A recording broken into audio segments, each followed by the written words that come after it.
important moment in time where we are, not just because of Lima, but we're in the process preparing for Paris next year, where real decisions should be made on the future of climate change policy and global agreements around that. European Union, end of October at the European Council, made an important decision, laid down its card, made its pledge around Europe's contribution in the 2030 framework. In a way, I believe that was quite a remarkable achievement that the European Council was able to reach a conclusion and to reach that conclusion. We believe that it's an ambitious target, minus 40% greenhouse gas emissions in 2030 compared to 1990. Comments have been made about that, whether that is ambitious or not. We firmly believe that it is an ambitious target. At the same time, I think there were a lot of elements in the overall decision-making which pointed towards finding, because it's an ambitious target, the most cost-effective approach to achieve that reduction target in 2030. And that's an important element also in view of Europe's competitiveness, which is very much at stake at the moment. And taking that approach, it's no surprise that the emission trading system was pointed out and given again a central role in achieving the 2030 targets. And in order to do that, we believe, together with many others, that reform of the the emission trading system is essential, because without reform, there will not be a meaningful CO2 price, and that will not drive the right behaviors. What is on the table now clearly is the market stability mechanism being worked in Parliament. There's a Commission proposal. We think it's a step in the right direction. But it needs to be strengthened. Elements for that are currently being discussed. For example, take the backloaded allowances, which are part of the overhang, which is the main problem for the ETS to fulfill its role. Don't let them come back into the system when the backloading ends. A very practical way of doing that is, of course, bringing the date at which the MSR would start forward, not just in 2021, but start in 2017, have the backloaded allowances flow into that. There's other elements which can help to strengthen the MSR as well. Why wait 2 years? Why only 12% of allowances to be withdrawn? Why not have a higher percentage like 20%? It's very much being discussed in the Parliament, so we have high hopes for our MEPs to kick that ball forward, and then it will come back also to the member states. I'm very interested to hear from the Commission as well how they see this process develop, because we believe there's a big chance here. If not, every year of delay of ETS reform will eventually add cost to Europe achieving its overall minus 40% reduction target in 2030. And we are trying, and I believe that's the basic position Europe should try to achieve, is find low-cost abatement while spending a lot of money on innovation, and have those two elements combined. That's not where we currently are. We do a lot of high-cost abatement, and we probably don't spend enough on innovation. The 2030 package, the MSR reform, getting to a meaningful CO2 price as soon as possible, while creating innovation funds like the NER, will help us to get back on that track. At the same time, because there's concerns around carbon leakage, that should be addressed as well, and we should not be squirmish about that. Industries have concern. It has to be addressed as well. Fortunately, it's firmly grounded in the European Council decision of October as well. Extend carbon leakage beyond 2020, but as issues industry would like to see addressed, energy-intensive industries, around the benchmarking, around the production, around the correction factor. And I think that's something that should start to be addressed as well. And then you can see a kind of a bigger compromise and hopefully a bigger consensus evolving as well, because we're very much aware as part of industry that if there's not enough consensus around those important issues around energy and climate change, that the room for decision-making politically is limited as well, and it gets more difficult. One word around Paris. it's good to see the European commitment, the European pledge in place, but also internationally.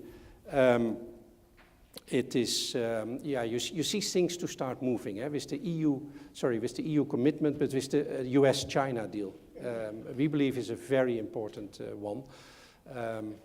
The US commitment is comparable even to what the EU has put on the table, although it's in 2025.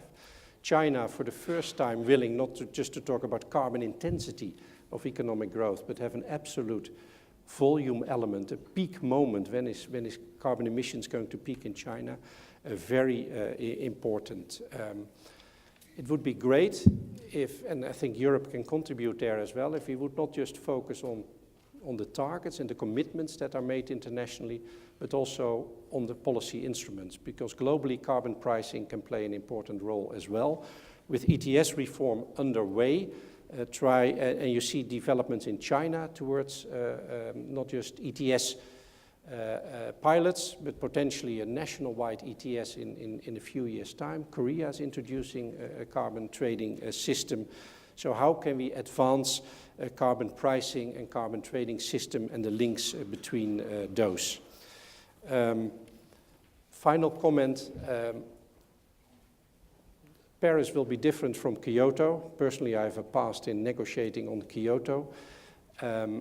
It's going to be a different system, but it creates already, and I've witnessed that in the past couple of weeks in discussions in Japan and Korea and in other countries, a whole new dynamic worldwide. Because the Kyoto commitment or the Kyoto obligation is only valid for a number of countries.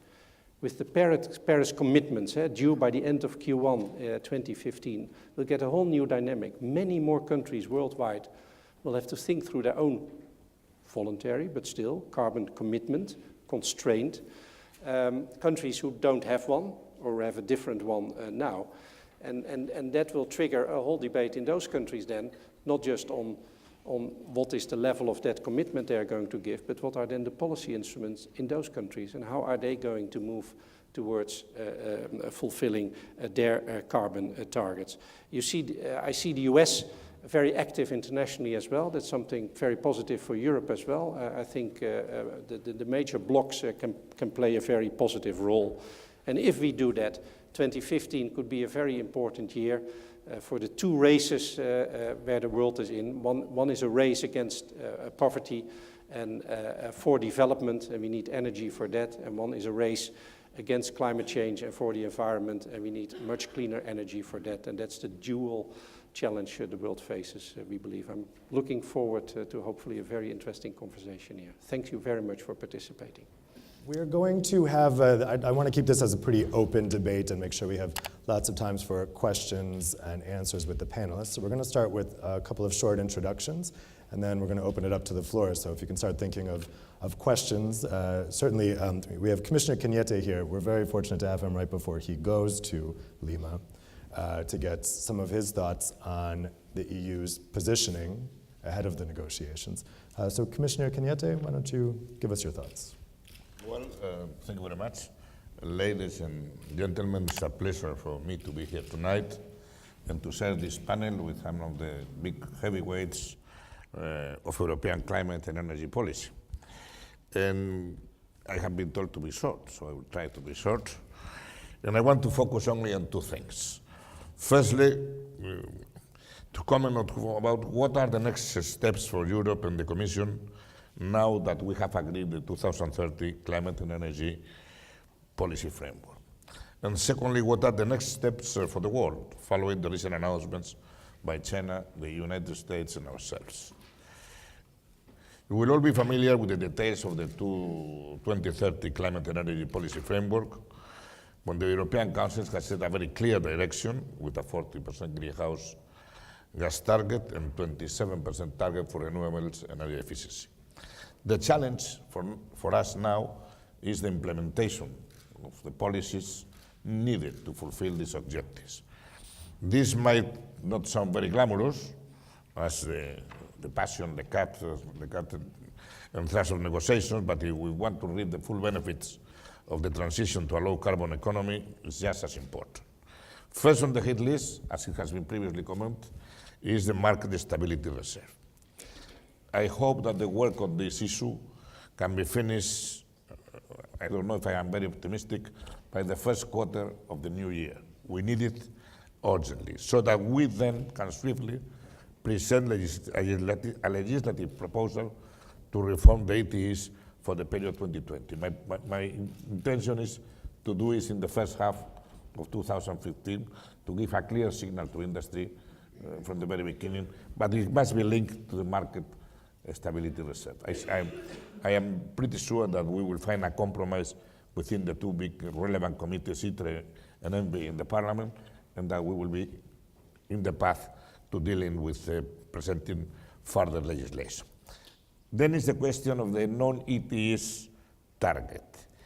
We are going to use next year, while we are preparing the road to Paris in the climate negotiations, in order to embark on a very detailed impact assessment during the next year, with a view to tabling legislative proposals immediately after, so that means after Paris. In January 2016, be leading with non-ETS sector. And on energy efficiency, we are doing two things. We are now addressing the request of the European Council to propose priority sectors where significant energy efficiency gains can be made. And we are looking at the ways to address this at European Union level. Of course, we are working in the design of a fully transparent and reliable new governance system to ensure that we actually deliver our targets and to foster greater cooperation and coordination between member states. On the international stage, we are entering the final laps because with the announcement of China and the United States and ourselves, we now have pledges that cover 50% of the planet emissions, and few would have predicted this 2 months ago. We're in a much more better position for Lima than we had forecasted in the past. And here we Europeans can be very proud of the role that we have been played so far, being the first to reach political agreement at top level of our commitments, and we are in the condition to present our pledges in the first quarter of 2015. Of course, the time is not for complacency. We cannot afford, because now there is a big momentum in the climate negotiation. We are in the best possible situation in the last years, and we must use this momentum to build additional consensus. I will fly to Lima in 3 days, and I expect that to achieve the objectives we want, because we want to clarify what the final deal in Paris would look like, and we want to ensure that the sums will add up. So what does it mean? That the final agreement in Paris puts us on the track to fulfill the 2 degrees pathway. Otherwise, we have not succeed. What we think that should be the key deliverables for Lima. We think that Lima must ensure that the key elements of the 2015 agreement are established as the basis for further negotiations in 2015. But the key elements should be initially agreed. And second, there must be a decision agreed which ensures that the greenhouse gas reduction contribution countries come forward in the coming months with transparent, quantifiable, and comparable pledges. Why this must be transparent, quantifiable, and comparable? Because there should be an international process before the Paris conference in 2015 to consider and analyze the ambition and adequacy of individual and aggregate contributions against the below 2 degrees objective. And also, within that in Lima, work to enhance mitigation ambition before 2020 should continue, because the enforcement of the Paris agreements will not be until 2020, and there is a lack behind, and efforts of mitigation should continue. We think that we are in a good situation for reaching an agreement. It is never easy under the United Nations framework to reach agreement. It's difficult because you have to consider all the players. All the players are important. All the countries are important. The small countries, developing country, and island island states are very important, all of them, and you can take on board the different sensitivities of each of them. That's why these negotiations have always been very slow, but slowly but surely the tide rises. And here I'm sure that we have it come slowly, but we have be moving forward, and now we have an important momentum. I have been in two COPs before. The mood going there was never optimistic. You expected to arrive with something in the bottle. No? Now there is expectation that there will be in Paris a big achievement, and also because the Peruvians have made a very good work. They have involved themselves a lot. They have prepared the ground, and they have done lots of efforts, probably with many of the countries they know best, with the neighbors. They are very important countries, all of them. And now we'll have also the opportunity that the final presidency is with the French is a powerful country with a very splendid diplomatic service, and with the coordination with the Commission. And also I must say that now we have introduced climate change policies in foreign policy of the Commission. So the External Action Service now in his portfolio always has the climate issue. It is in international negotiations ever, whether it's the G7, it's the G20, International Forum, it will be always. And there's a big coordination between all the commissioners who have responsibility in external affairs and the Vice President and the Commissioner who are responsible for climate change. So that creates lots of manpower to support an important agreement in Paris. I'm much more optimistic than the two previous COPs, and I'm sure that when we come to Lima, we will be in a reasonable path to achieving a binding commitment from all the countries in Paris. Great, thank you very much, Commissioner. Now, as you mentioned, you are no stranger to previous COPs. You've attended several as an MEP. Now, we also have with us a current MEP tonight, Miriam Dalli, who's from Malta. She sits on the Environment Committee in the European Parliament. Miriam? Thank you, Dave. First of all, thanks for inviting me here. It's a really big honor to be here on this panel with what Commissioner Cañete described as the heavyweights in climate change. And as you said, I'm a new MEP. This is my first legislature, so hopefully I will bring to the discussion a different perspective or a new perspective. I was glad to hear Commissioner Cañete say that he is really hopeful and positive for the results in the Paris conference, because I am hopeful too, to be honest with you, and I think people out there are positive about this, and we want Europe to be at the forefront to make things really work. So, I mean, climate change is a global challenge, nothing new there. Greenhouse gas emissions are obviously a global problem. But what this means is that it requires a global and coordinated response. Because really and truly what happens or doesn't happen in one country or the other will have an impact on the rest, on all the different member states, but also on other countries which are not part of the EU. From what I see on a positive note after the economic crisis in the EU, which somehow did put the environment on the back burner, I think we now have back again the environment high on the agenda.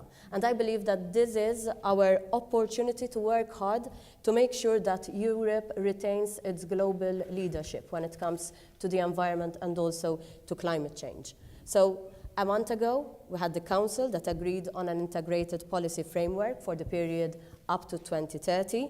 Following that, we had the position by China and the US, which just 2 weeks ago unveiled new pledges to cut their greenhouse gas emissions.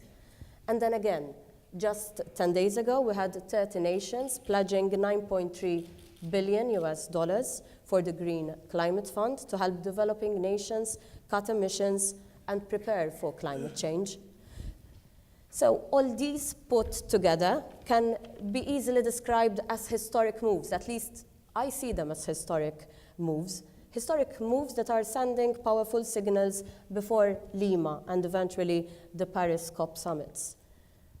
Personally, I strongly support the objective to limit the increase in average global temperature to not more than 2 degrees Celsius and encourage all efforts aimed at reaching an ambitious, fair, and legally binding agreement, which has to be applicable to all parties. And I really look forward to this in Paris next year. But we spoke about US, we spoke about China. Let's focus on Europe, because ultimately we're here, and I think we should discuss also on what is decided on an EU level. I would say that given the global scenario and also the climate context, constructing a new energy model for Europe is one of the major challenges ahead. I believe that Europe needs an energy model which will meet our climate change targets, but it has to meet also our environmental objectives, and it has to guarantee secure and affordable energy for all of our citizens. So probably you would tell me, okay, but what is your vision? My vision is for Europe to have an energy union that sets sustainable, resource-efficient, and climate-resilient economic growth as a top priority, but it has to also foster competitiveness of our industries and economies. And it has to be based on the long-term socio-economic and environmental benefits of greenhouse gas emissions reduction. My vision is to have an infrastructure union which has to be based on a clear political commitment that prioritizes first and foremost low-carbon energy investments, that encompasses a massive investment program to modernize and upgrade our power generation capacities and energy networks, and it has to also establish a new mandatory target for interconnections between member states, so that we would create also European supergrids and new storage solutions and gas hubs for securing our energy supplies. What I would want to see, I would like to see also a revolutionary approach towards mobility, so that we would be able to reduce the environmental footprint of our transport systems and to have more eco-innovation in the mobility sector, greening cars and promoting the consumption of more renewable fuels and less energy-intensive modes of transport. And my vision is that this will be achieved whilst ensuring a strong consumer and social element, where the transition to the new energy model will have an essential element of the creation of jobs and sustainable growth, and it will also need to have a special focus on consumer rights and also on affordability. Probably you'll tell me, okay, it's a long list, but how shall we arrive there?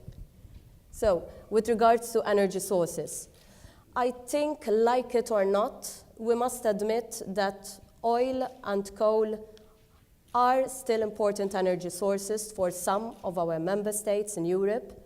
But in the meantime, I strongly believe that gas will also continue to have an important role, particularly as a transitional energy source towards renewables for some countries for a longer period than others. In this regard, carbon capture and storage could be a possible technology that will help reduce emissions from coal and gas power stations, and could be even more important to reduce industrial emissions in non-energy sectors. We spoke about islands. As regards infrastructure, I strongly believe that no member state should remain an energy island beyond 2015, and that truly integrated energy market must be completed with European smart grid systems forming the backbone of the electricity infrastructure, with electricity and gas interconnectors and reverse flow capacities. And Dick mentioned also ETS. So I agree, we need to have a reformed EU ETS, and an improved ETS, which has to have a crucial role, because the emissions trading scheme has been described also a farce by some. The market is massively oversupplied with permits, and unfortunately the current carbon price is clearly inadequate to drive the transition we really need. And really and truly it provides little incentive to ditch dirty fuels once and for all. So I think that there is an urgent need to ensure that the EU ETS delivers a realistic carbon price, which drives cost-effective emission reductions whilst incentivizing investment and deployment of low-carbon and renewable technologies. By way of conclusion, I honestly hope that Europe can be an inspiration to others. I honestly hope that during the Paris conference in December 2015, world leaders will be ready to sign a climate change agreement that will govern emissions after 2020. I will not come here and say that Paris conference is the world's last chance to avoid catastrophic climate change, but I do believe that we have a good opportunity in front of us, which we should not miss. So together, politicians, leaders, we should act, and we should act now. I mean, at least, if not for us, for our children and future generation. Thank you. Thank you very much. Now next we're going to hear from Juris Štalmeistars, who will speak to us from the perspective of the Latvian presidency. He's the deputy perm rep. The Latvian presidency will be in between these two cups. It will be a unique role. Go ahead. Thank you. Thank you, Dave, for this invitation. It's also my pleasure to be here and address the audience. And definitely I will focus my introductory statement on what we as an incoming presidency are planning to do, really, to ensure the smooth road to Paris, and we get this strong, ambitious, and legally binding deal in Paris in December next year. And definitely there is two perspectives. One is from the angle of what we need to really have a strong, well coordinated EU position, and really make sure that we use these events also, including in February in Geneva, and then in June in Bonn, really to prepare the success for agreement in Paris. And definitely we are also working closely, and we work closely with the Commission, with High Representative, to really ensure that we clearly express the EU position, and as colleagues mentioned, that we want to be the ones who lead by example, and clearly I think that's definitely the case for this process. We also are ready to provide a platform for member states within the Council also to take stock on how the things are moving forward. Of course, also European Council is ready to follow closely all these international talks, but clearly we are at disposal of member states to ensure that we ensure this strong and coordinated EU position. Then when it comes to the internal business, and I think it's also important that really we move forward with 2020 framework, and Commissioner made it very clear, and Latvian presidency's ambitions is exactly the same, that we need to have a first reading agreement in Latvian presidency on market stability reserve. I think this is also, I think, the important milestone when we go then further down the road to really have a well-functioning ETS system in European Union. And clearly we will be also very eager to see that also the Parliament follows the same approach. So definitely there is a commitment from the incoming presidency to move this important file further. Clearly there is a need to address this issue, and backloading was a temporary solution, but clearly the market stability reserve is important. We definitely are open to discuss the both possibilities: early application, the insertion of backloading into the stability reserve. This is really up to the discussions we will have in a council, but clearly there is, I think, the need to act and act smoothly.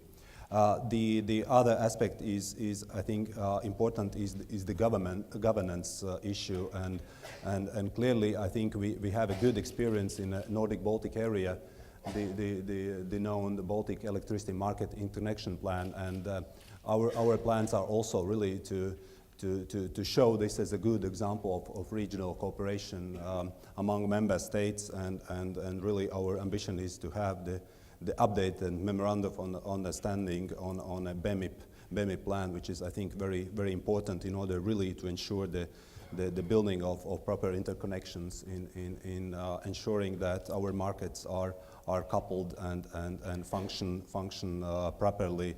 So this is our ambition also for the fourth semester 2015. Then clearly the important element, and we're also expecting the Commission's proposal on priority sectors in energy efficiency, also prepared to ensure a forum for the ministerial debate and also with other involved stakeholders on this important element. I think financing is now, and investments has been mentioned as an extremely important element, and apart from the innovation fund NER 400 and the solidarity fund to modernize energy sectors, I think it's important also that the Commission put in its investment package also the focus on energy infrastructure, on energy efficiency, on employment, on the development of renewable energy as among top priorities. And clearly, I think it's very important that we ensure the smooth running also of public and private investments into these important areas. Then also we have one pending file on our table, which is related to indirect land use and change. And here we also see the opportunity to set the clear vision for a biofuel industry, and our ambition is also to secure the second reading agreement on this piece of legislation. And finally, to conclude that clearly we also strongly believe that the first semester of 2015 will be important contribution to this process. So we are working closely with our trio partners, Italy and Luxembourg, and also our French colleagues and the Commission and the Parliament, so to ensure, and also industry and of course and consumers really to ensure that we reach this goal in Paris. Thank you. Thank you very much. And lastly, we'll have a civil society perspective. We have Johannes Meier, Chief Executive Officer of the European Climate Foundation. Well, I try not to repeat what I've heard from the previous speakers, but I hear a certain optimism that on the road to Paris we are in a different situation than on the road to Copenhagen. And I think there is reason for that optimism. A lot of reasons have been mentioned. Maybe I can add two more. I think there's a much more sophisticated understanding nowadays of the risks that come from business as usual. And I think that notion of risk that extends into the corporate world, it extends into civil society, people being affected by extreme weather events, by droughts. So it creates a different social also receptivity for action. So that is important to recognize. And I think it's important that we see also defense ministers going to Lima, not just environment ministers nowadays. It just shows that security, energy, climate are all kind of related. That systemic nature of the risk is very important to keep in mind. The other thing I think that has changed is we have other technologies at different costs at our disposal nowadays. I think it's about 800 gigawatts of renewables capacity across the world being deployed right now. That's a lot. That changes the game, and it changes the game for companies. The conventional utility model in Europe as we knew it is not really that robust anymore. I mean, I think we've all taken notice of E.ON's decision to split into two companies. That is a very noteworthy decision. It tells a very important story and that we should be aware of. So the context has changed, but I'd like to highlight one complication that we should also be aware of before we kind of like fall into the mistake of thinking this will all kind of work out just easily and fine. Yeah? Leaving aside even the diplomatic complications within Europe, I think there is one complication, namely, if you really push a lot of people deep down, are you convinced that this transition will work out easily or nicely without risks to competitiveness? You often hear, well, maybe let's wait a little bit more longer. And you see a lot of investors waiting at the sidelines, and a lot of industry waiting at the sidelines, because they don't get the signal this is really for real.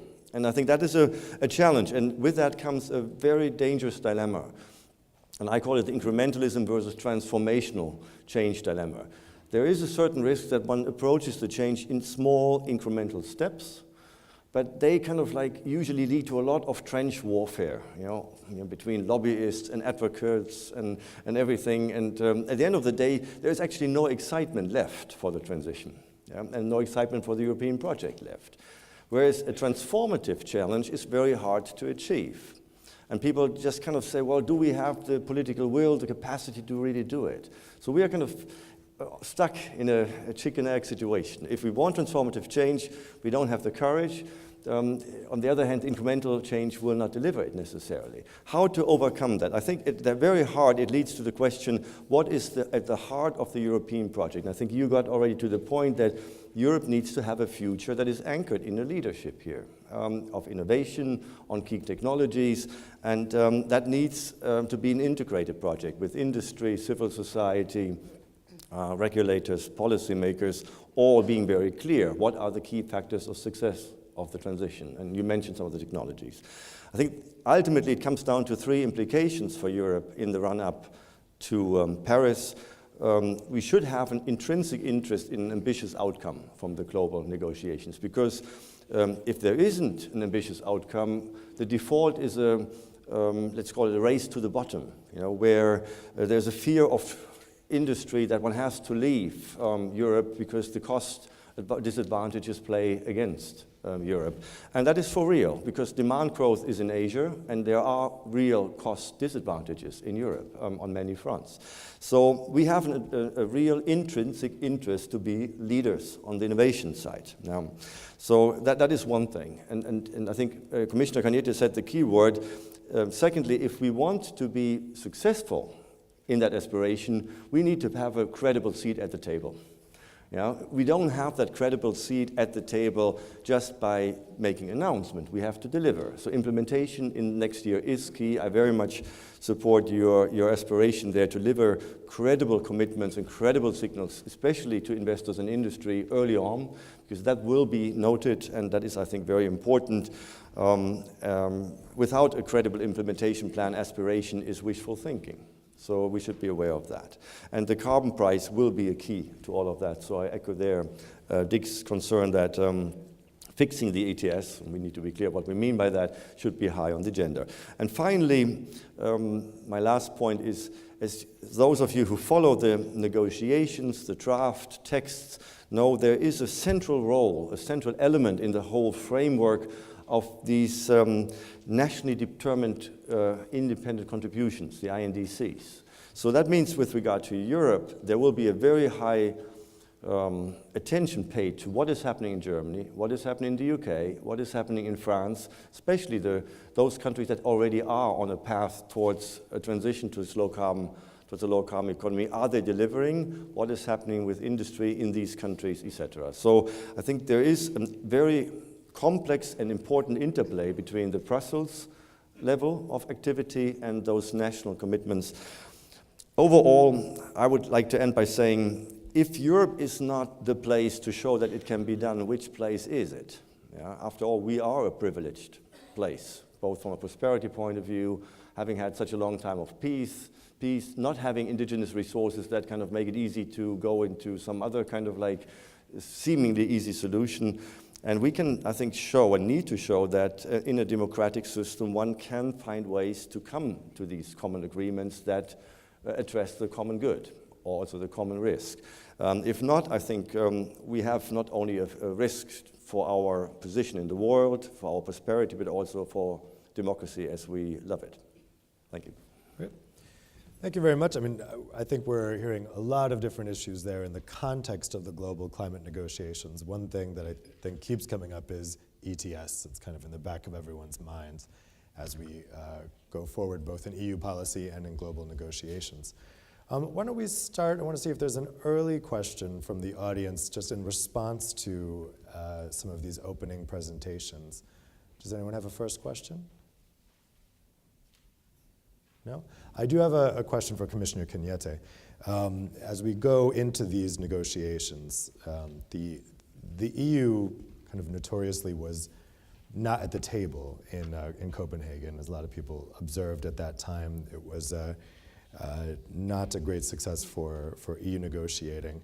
How can the EU be more at the table to make sure that the EU is at the table in these talks and in Paris, and that it's not just a bilateral conversation between the US and China? Well, it never has been a bilateral conversation between the US and China in the previous ones.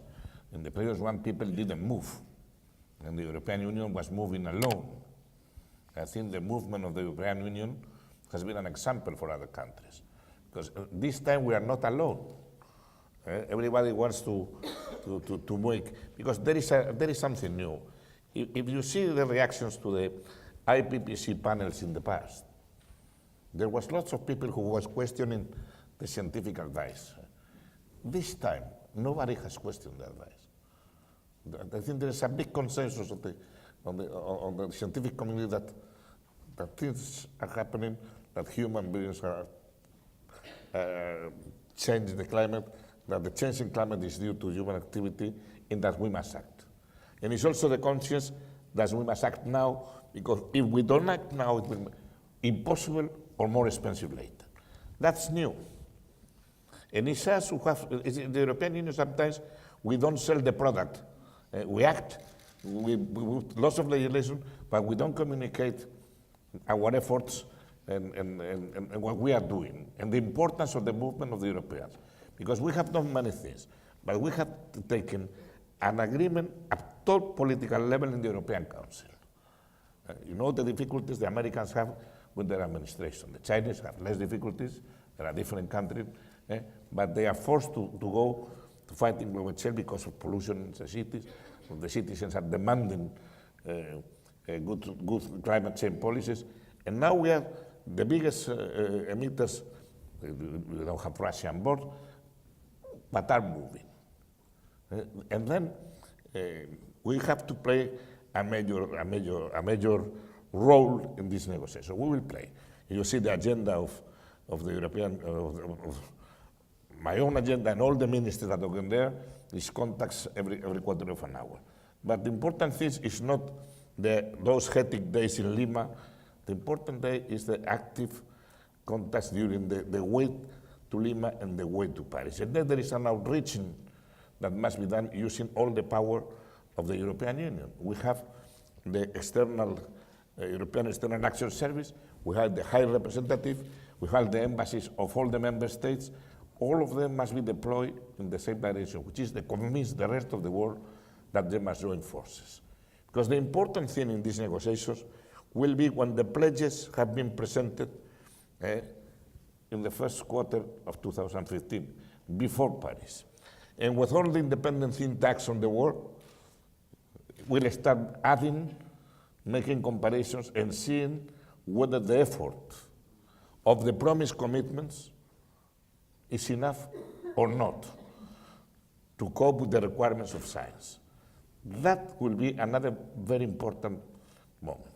And if the advice of the scientific community is that the pledges are not enough, we have to make a diplomatic outreach with everybody to increase the level of our ambitions before reaching in Paris. And in Paris, there must be binding obligations for everybody. Some people will have higher levels. Some people will have lower levels, but all will have to commit to mitigation efforts of an important degree. I think that I am somehow optimistic, but I think if you are optimistic, you negotiate better. If you think something is achievable, you fight for it. If you are absolutely pessimistic, you say, well, it's nothing to do. Probably we'll have with the OSIS, with the island state difficulties, people will like to introduce adaptation, mitigation, and climate finance together. It will be an impossible task to lead with such a complex negotiating test. Then you are not negotiating with the conviction you need to bring others on board. So I'm much more optimistic. I understand that those who were in Copenhagen and went out of the meeting room were desolated. There's nothing to do. We will never reach agreement. Now the mood is quite different. The momentum exists. We must profit to respond to the challenge we have in front of us, because we have a huge challenge. And we are better placed. You have said, somebody said, we are very well placed. We have all the tools. We have a European Union which is capable of passing legislation for 500 million citizens, which are of the most industrialized areas of the world. We have not natural resources. We are net importers. We want to be leaders of renewables. That is a challenge, to be world leaders of renewables, because doesn't mean building more windmills or solar panels. It means having intelligent grids. It means having interconnections in order that the variability of renewable energy can be exploited and the surplus energy can be exported to other areas in the world. And we lack that at the moment in the European Union. We have developed renewables, but we don't have interconnections. The Baltics are an island. The Iberian Peninsula is an island. We don't have intelligent grids. We don't have solved the problem yet fully of the networks, of the network codes. So there's a huge task, but we are very well placed to be example for the rest of the world. Johannes, I want to get your take on this. Do you share that optimism, and is Europe placing itself right in these negotiations? Well, first, again, I can just repeat. I mean, we are in a much better prepared process this time compared to Copenhagen. That doesn't need further elaboration. Now, Europe as such has obviously had a lot of lessons learned in the past couple of years. I mean, take the German Energiewende, take the Spanish lesson, take well, all the lessons on the grids, on lack of grid integration. I mean, there is a lot to be learned here on how to do a transition. And I think for better or worse also, there is only one way, which is forward. You know, there is simply no way turning back. And that's again how I interpret the E.ON decision. One needs to look forward on this. One cannot go back to good old times here, even if one wanted to. So in a way, we are in a position in Europe where, to some extent, we have put fire to the field behind us, with high shares of renewables in certain energy markets, which kind of create a different wholesale price dynamic, etc. So now is the question, okay, so what's next? Are we going to address the coal to gas switch or not? You know, if we think it has to be addressed as part of the transition, how are we going to do it? Which brings us back to carbon price. So, or to emission standards. I mean, there are a lot of, I think, very practical questions. But it will take, and I think that's my key probably takeaway from the situation analysis, it will take an integrated systems approach. You cannot do it by optimizing one policy at the expense of another. You cannot do it by looking at the climate policy versus the energy policy versus innovation policy. And I think that is also the both opportunity and challenge for the new Commission, to find ways to approach these problems in a more systemic way than in the past. I think the tools, the individual elements are there, but putting them into one, these puzzle pieces into one coherent and cohesive picture, that is still missing. Do we have any questions from the audience? Yes, we have one back here. Thank you. Microphone's coming just down the aisle. Thank you. My name's Eleanor Wakefield. I come from the UK Department for Energy and Climate Change. Thank you for some very eloquent speeches about the importance of EU climate ambition and Europe's ability to demonstrate what is possible in the future. What's been alluded to is that there'll be a review phase after all countries put forward their INDCs in the UNFCCC next March. And that will both look at the comparability of pledges across countries, but also at the compatibility with the 2-degree goal. I'd be very interested in the view, particularly from the Commissioner, of how and what the EU should do to prepare for a political moment next year when others look to the EU to do more than has been agreed in October. And I'm thinking particularly of what the thinking is in the phrase at least 40%. We've talked a lot about 40%, but the phrase is actually at least, and it would be very interesting to hear views on what might be done beyond that. Yes, Commissioner, what does at least 40% mean? At least 40% means 40% is a target, but we must see the movement the rest of the world does. What we say, we need, because we will be able to to go further away if all the relevant players of the rest of the world goes further away. It's quite difficult. The target of 40% is not an easy target to achieve. It will require lots of change on an integral policy, and it has been said here. That's why when we speak about energy union, and we have a vice president for energy union in the European Union who steers and coordinates the project. It doesn't coordinate only the energy and climate commissioner. It's transport, mobility, it's environment, it's agriculture for land use, it's many commissioners, it's industry commissioners, because it's a whole policy the one who can deliver the objectives of climate. When it is at least, is 40% we will make, regardless what the others do. Even if the others say 20, we will for 40%. If there is a movement for going there, because let's imagine a scenario in which there is an evaluation from the scientist community which says all the pledges are not enough to reach the objective. Then in Paris, everybody should have to raise the level of their ambitions.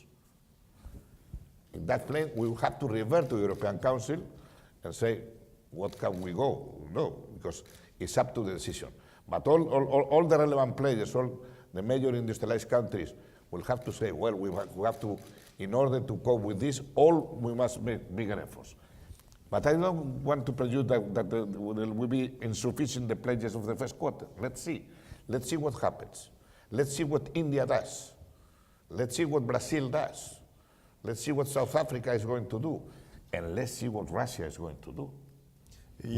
With the position of Russia, we don't know until we start arriving at the negotiating table in Lima in the final stages. So that will be very important to see that in the past were developing countries, but they have reached a level of development very important, which is the pledges, their attitude, the commitments for mitigation action. So let's see what happens. But at least 40 is at least 40. If there is a big movement, the European Union will consider what to do, and will have to come back to the European Council. The Commission will propose new targets. But for the moment, with 40%, we are leaders of the world. Juris, Latvia will hold the presidency during this critical first quarter in 2015. I mean, what would you say to that, a question of whether the EU will have to react very quickly if the pledges are not enough? I think clearly that will be one of the potential elements we are ready to prepare to just. But I think that was also made quite clear at the European Council that the Council will also closely follow up. So it's not just for the ministers of energy or environment to discuss these crucial elements, because really the language was very carefully selected and crafted, and it was very delicate balance, I think, found in a European Council. So probably any move in any direction means that it's again the question for the leaders to discuss, because it was really the 40% and the language at least 40% was also one of the part of the whole package with different modalities, and it's also very much linked with these targets for renewables, targets for energy efficiency. So once you move from the 40, so it's immediately have an impact on renewables targets, on energy efficiency, both for the ETS, non-ETS. So it's really very complex, as Commissioner said. So yeah, certainly. Let's see. Let's take a question from here in the middle.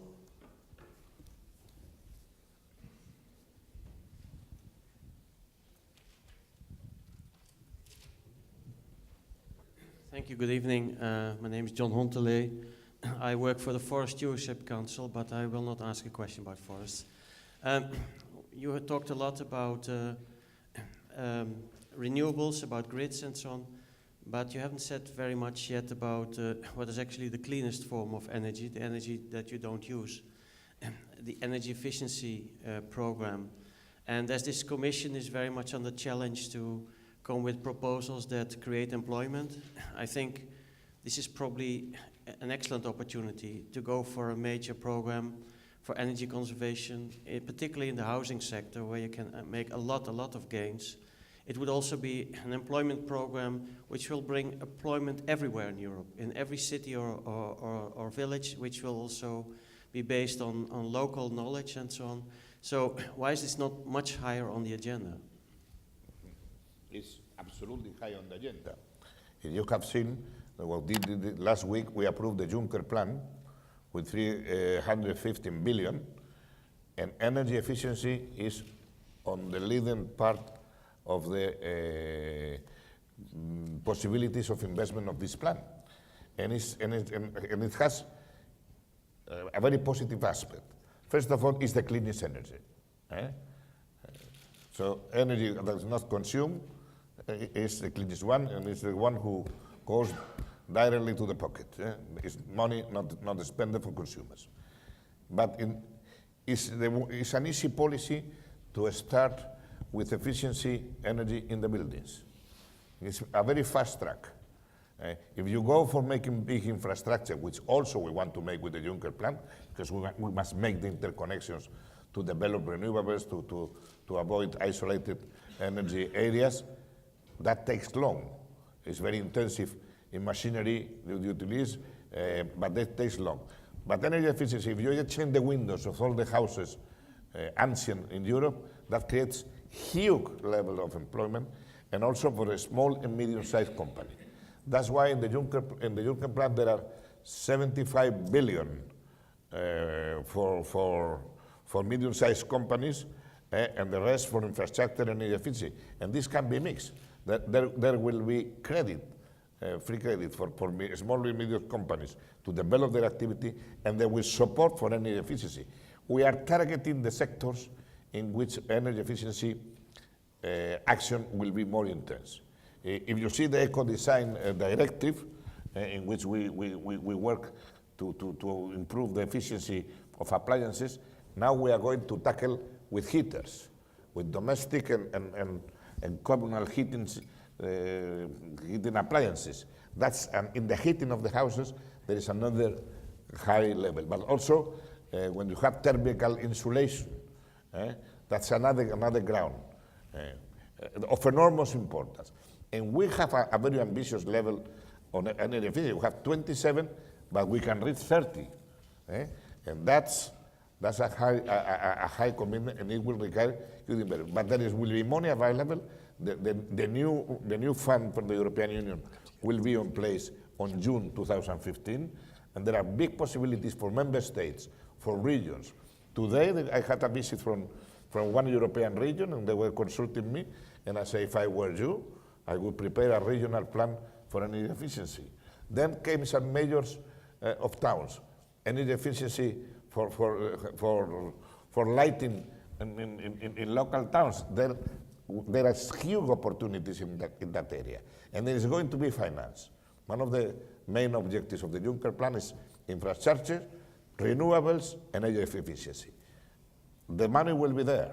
Now we have to have the ambition to develop the planning and to put the money into operation. Miriam, the previous European Parliament faced a lot of resistance from member states on the energy efficiency directive. Going forward in this next Parliament, I mean, there's the money now, there is the target. What can the Parliament do in the next term to move the energy efficiency agenda along? To be honest with you, coming also to the question and the answer, I was glad to hear that there is money dedicated to energy efficiency, because last plenary we were speaking about this 300 billion euro investment plan that was presented by Juncker, and I was hoping that Commissioner Cañete will be promoting, together with Mr. Juncker as President of the Commission, the idea that a big chunk of these 300 billion euros will be invested in energy efficiency. Because at the end of the day, if we're speaking about environment, if we're speaking about climate change, we're not speaking about these issues in a vacuum. We are speaking about these issues, but we are speaking also about competitiveness. We are speaking also about the need to create jobs, and also about the green economy and the like. So one thing really goes together with the other. So, you mentioned the integrated approach. And really and truly, more than ever before, we have this integrated approach. And as Europarliamentarians, we need to push to see this integrated approach really come to life and leave or bear the fruits that it should bear. Because at the end of the day, if we're speaking about this 300 billion euro investment plan, it is something that each and every member state will be benefiting from. But we need to see the member states also doing their part. And each and every one of us needs to understand that one thing links to the other. And if we're doing a success when it comes to climate change, it means that we can also do a success when it comes to creating jobs. But we need to think differently. We need to think about innovative ways and means on how to be able to achieve this. So I was hoping, and I was glad to hear Mr. Cañete say this, I was hoping that a big chunk of this 300 billion euro investment plan will be dedicated properly to energy efficiency projects, also to smart grids, to smart meters, because I believe that that is the way forward. And I hope that the European Parliament will be making sure that these things will happen. Let's take another question. I think maybe, do we have a question from online? Hi, yeah. There are a couple of questions from the online community, CommentVisions.com. People can't be here tonight. The first one was, what role has the automotive sector in reaching these targets? And the second question is, how much should Europe be a broker to the commitments that bigger emitters that haven't yet declared, for example, India and Brazil, how much should we be involved in getting those pledges? Commissioner Cañete, in India and Brazil, now that the US and China have announced. Well, let's start with the first one. The first one was automotive.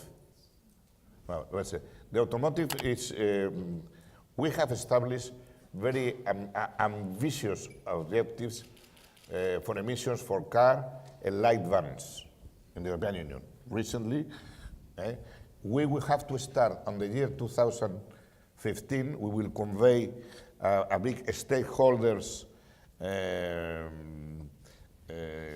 event to know how would be the way forward, because we have established very high standards.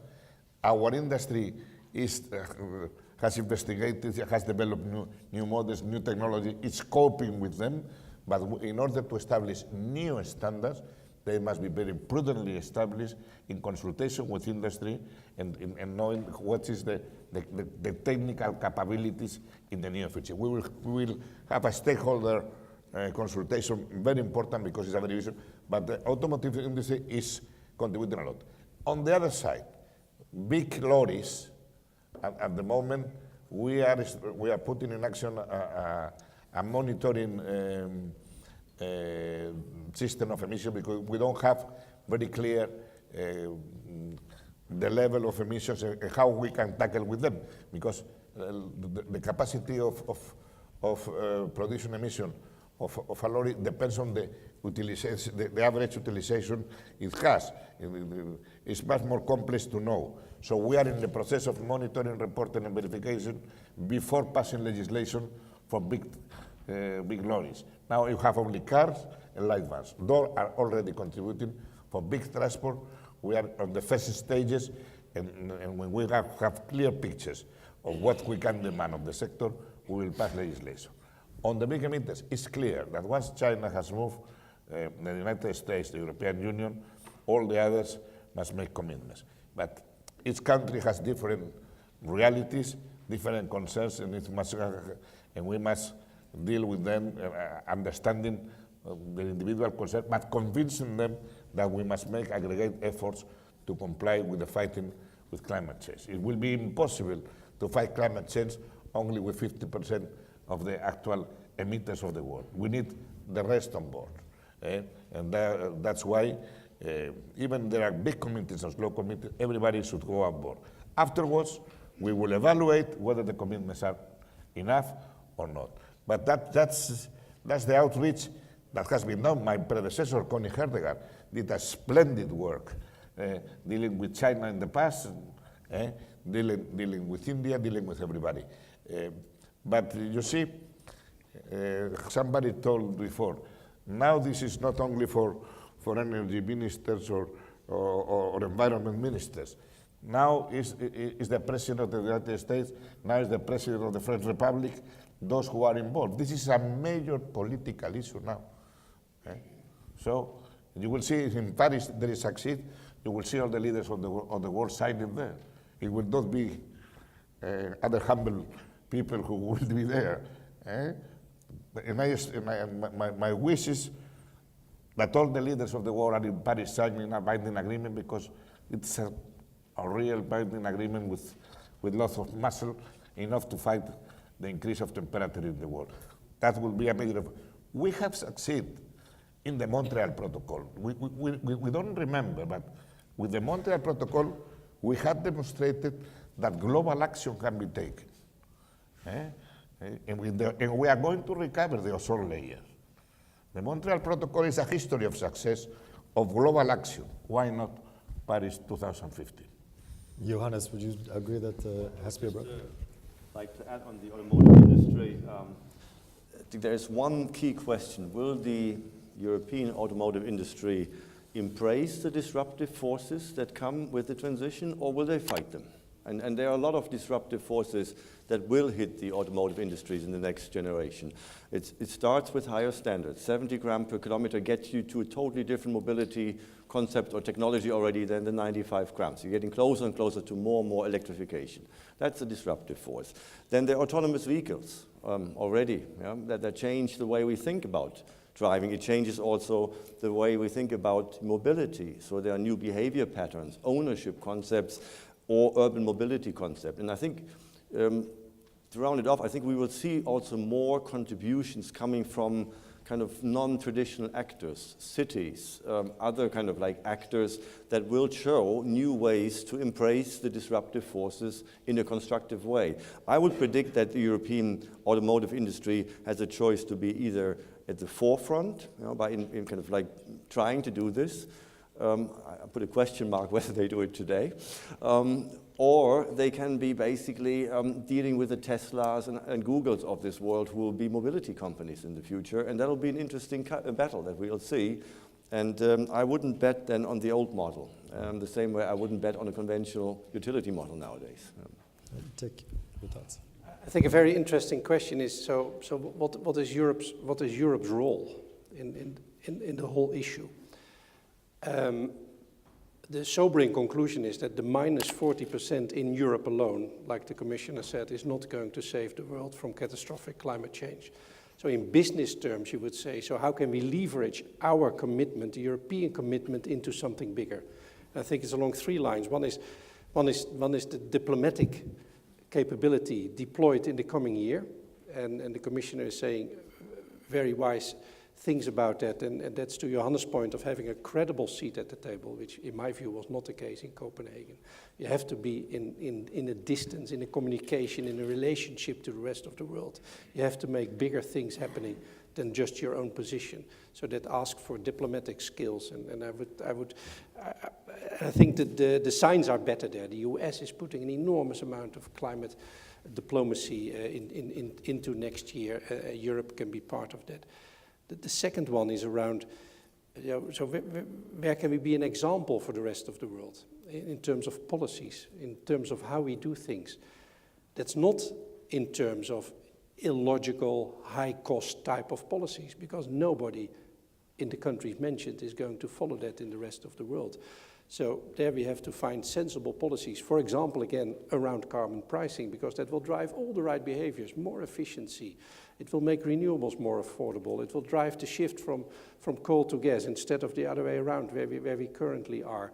So that shows a path toward cost-effective, low-cost abatement, which others can adhere to.